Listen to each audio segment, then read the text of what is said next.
Что бы я хотел сказать в отношении тех вопросов, которые мы сегодня обсуждаем. Действительно, идея мирного развития, мирного существования, она очень близка и понятна всем вообще, а в Крыму это особенно, потому что, значит, Крым — это такое место, в котором, вообще говоря, нельзя воевать.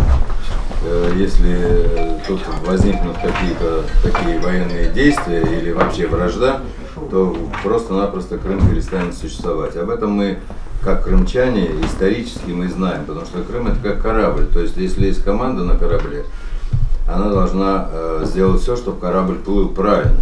Если там раздоры, то корабль просто не поплывет.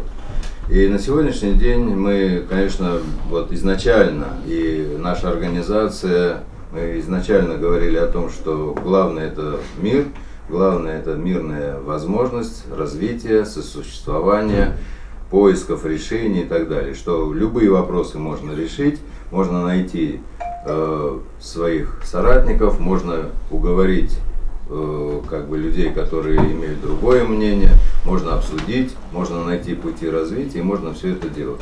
И в этом отношении мы действительно бесконечно благодарны тому, что мир в Крыму, в отличие от, скажем, от сегодняшней ситуации на Донбассе, обеспечила Российская Федерация, что решение, которое окончательно было принято президентом России, оно совершенно правильное. Мы, безусловно, поддерживаем именно этого президента будущего, сегодня действующего и завтрашнего, для того, чтобы все начатые преобразования были нормально реализованы, и мы сами, активно участвуя во всех этих преобразованиях, довели все это дело до такого логического, правильного конца.